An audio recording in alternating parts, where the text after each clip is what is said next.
Hola a todos y bienvenidos a su podcast El Consejo de Todos, el espacio para visibilizar las acciones que se están tomando por Bogotá, contada por las voces de sus líderes.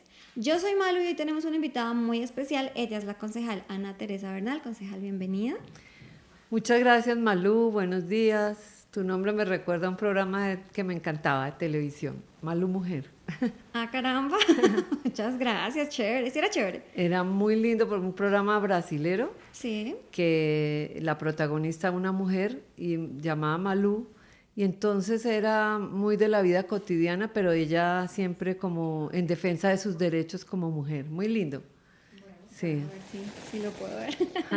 Concejal, empecemos hablando un poquito acerca de usted. Cuéntenos, por favor, ¿qué le apasiona? Pues lo primero que me apasiona es estar viva, es sentir la vida, es saber que es única y irrepetible. Y también que la vida no puede pasar en vano, que la vida no puede transcurrir, digamos, inútilmente, que la vida tiene que transcurrir haciendo algo por esa maravilla que uno tiene y que otros tienen, para que todos seamos más felices, para que podamos. La felicidad no es permanente, pero la felicidad se consigue con derechos, con garantías, y no toda la gente tiene las mismas garantías ni los mismos derechos para vivir, entonces hay que ayudar a que eso sea así. Bueno, ¿qué hacen sus tiempos libres? En mis tiempos libres, en realidad, me encanta ver películas. Me gustan las películas históricas, las películas sociales, políticas. También me gusta leer. ¿Qué más me gusta? Nadar a veces. Eso es lo que hago en mis tiempos libres. Y bueno, hacer cosas digamos, que tengan que ver con mi forma de pensar, de ver la vida, trabajar por la paz. Eso. ¿Qué la enamora de Bogotá? Pues es como una contradicción permanente porque yo nací acá, amo esta ciudad, siento que ella me pertenece, yo le pertenezco, digamos que ese es mi espacio, pero a veces también digo, pues muchos factores han hecho que no avancemos más. Bogotá debería tener metro hace mucho tiempo, Bogotá debería tener una mejor vivienda para la gente. Bogotá debería tener una movilidad mejor, debería tener, digamos, muchas cosas que otras ciudades del tamaño de Bogotá tienen y que no hemos logrado, pero que tenemos que seguir trabajando por eso. Bueno, y cuéntele a la audiencia, por favor, un consejo que alguna vez alguien le haya dado, pero que usted haya aplicado desde ese día para su vida personal y para su vida profesional también. Un consejo, tal vez, yo diría un poco como la paciencia, Ujú. la mesura para las muchas cosas en la vida. Hay cosas que alteran, desesperan, y a veces uno se equivoca porque no, en esos momentos como que no piensa. Entonces he aprendido a tener más paciencia, a controlarme más. Y hay otra cosa, que no hay verdades absolutas. Entonces uno aprende a ser más tolerante y más empático. No hay nadie que sea perfecto. Entonces uno aprende a juzgar menos y a actuar con mayor tolerancia sobre las cosas. Bueno, entremos en materia y hablemos un poquito de seguridad. ¿Cómo ve usted el panorama de nuestra ciudad actualmente en este sentido? Bueno, pues mirando por un lado las cifras, muy mal, muy, muy mal, y la percepción ciudadana también, digamos. Entonces, las cifras nos dan indicadores de que de un año a otro se dispararon los indicadores de inseguridad en todo sentido, no solamente en la calle, en el hurto, en el robo, en la violencia, sino también a nivel familiar, Sí. intrafamiliar. La violencia contra los niños es enorme, la violencia contra las mujeres, los feminicidios, el robo en la calle es impresionante, las bandas que están asaltando restaurantes, casas, o sea, la inseguridad está muy, pero muy mal. Entonces, creo que a eso hay que ponerle mucho cuidado. Y yo le digo, ¿a qué se le mete recursos para mejorar? A las cámaras, a mayor pie de fuerza, a mayor Sí. policía, pero eso se ha hecho, pero no ha dado resultados. Entonces algo está faltando. Y ahí está nuestra propuesta. Hay que recoger lo que el mundo ha avanzado en términos de superación de la inseguridad, que es la seguridad humana.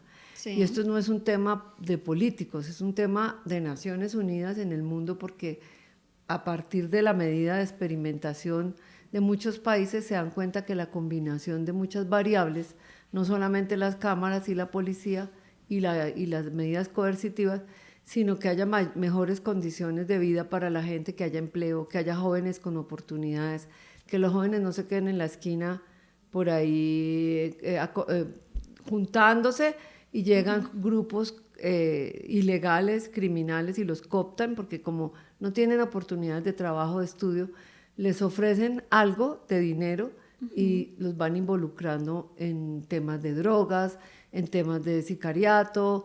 Ya eso lo hemos vivido bastante. Entonces hay que darle oportunidades a los jóvenes para que los jóvenes no sigan siendo reclutados para bandas ilegales. ¿Y cuáles considera usted que pueden ser esas prioridades actuales en materia de seguridad que pueden ayudar a disminuir la violencia y todos estos flagelos que estamos viviendo?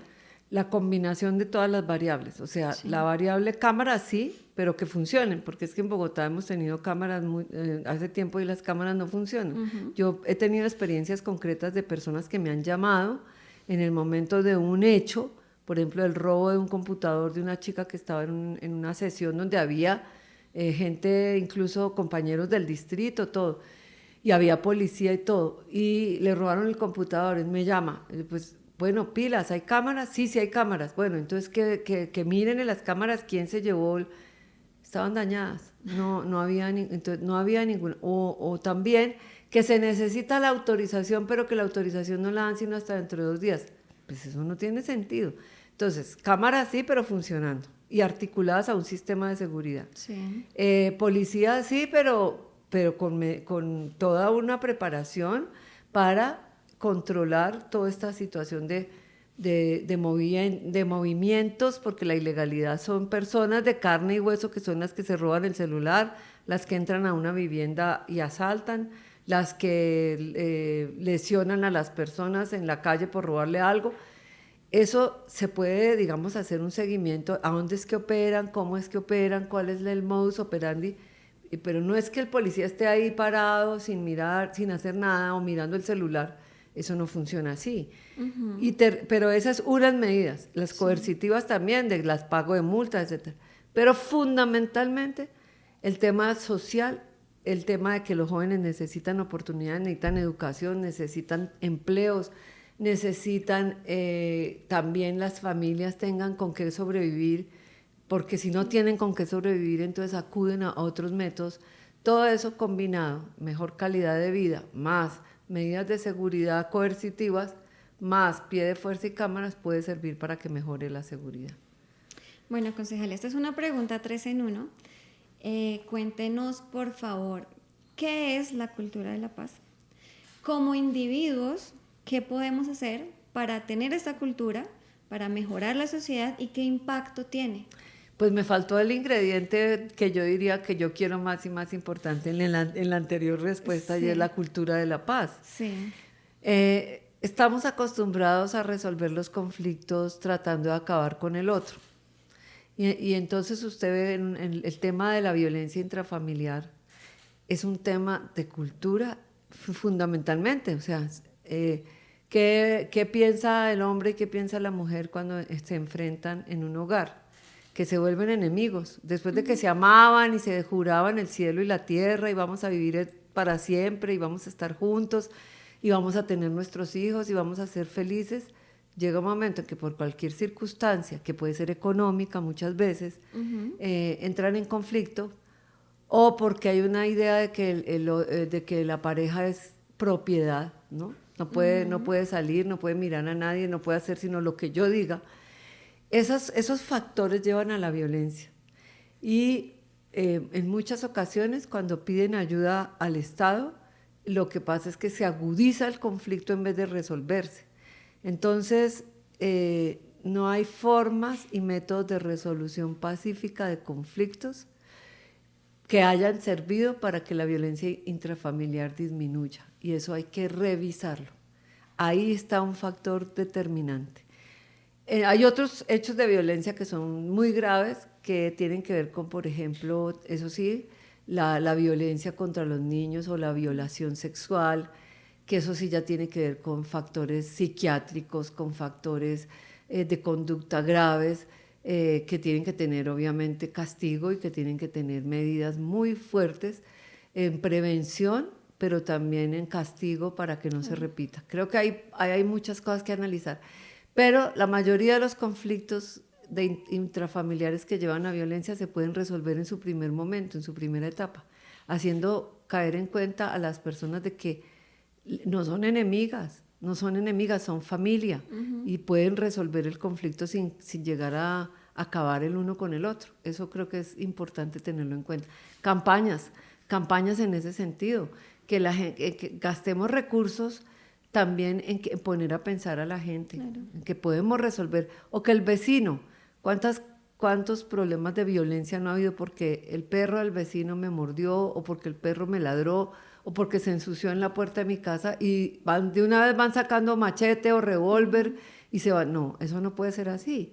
Tenemos que tener una convivencia pacífica, y Colombia puede tenerlo. Lo que pasa es que nos ha llevado por delante una anticultura o contracultura, que es la violencia. Por muchos años, además. Exactamente. Bueno, hablemos acerca de reparación integral y víctimas. ¿Cómo está el panorama de Bogotá en este tema?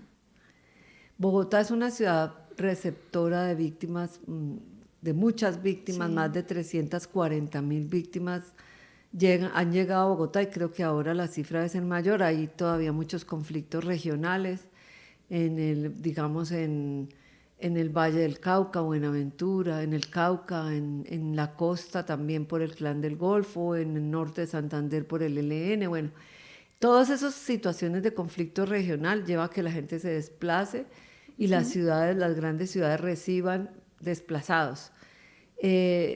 ¿Por qué vienen a las grandes ciudades? Porque aquí hay oferta de servicios, digamos, hay hospitales, hay escuelas, hay agua potable.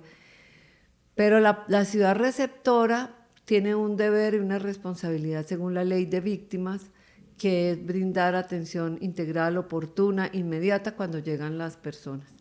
Pero eso no puede quedarse ahí, porque el problema se traslada, pero no se resuelve. Sí. Entonces, la reparación integral que debe asumir tanto el gobierno nacional como instancia nacional, junto con el gobierno local, debe ser articulada, y el esfuerzo debe ser entre todos para sacar adelante a estas familias que llegan desplazadas por la violencia.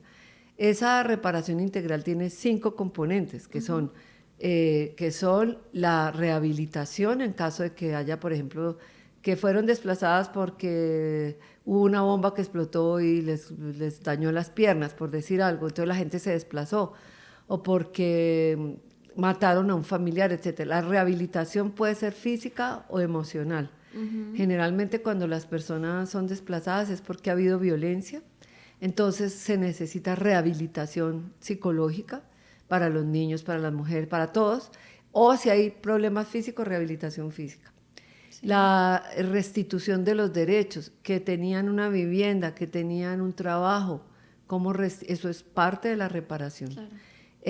La indemnización, que perdieron tanto dinero porque no pudieron trabajar o porque les quitaron su tierra. Entonces todo eso va en el componente también de restitución de derechos, restitución de bienes, también el buen nombre, porque muchas veces, no, pero es que a ese lo mataron, quién sabe qué estaría haciendo, sí, ¿no? Entonces la recuperación del buen nombre, las medidas simbólicas de actos, digamos, de reconocimiento. Cuando se combinan todas esas variables entre el Estado, entre el gobierno nacional y el gobierno local, las personas pueden o retornar si ya se tranquilizó, pero con garantías, o reubicarse porque ya no quieren volver a donde estaban porque les da pánico, sí, no quieren esa situación. Entonces tienen que hacer un esfuerzo para que esos hogares vuelvan a estar en las condiciones de derechos en las que se encontraban antes del hecho violento, o mejores, porque han sufrido mucho. Entonces, Eso no se está dando.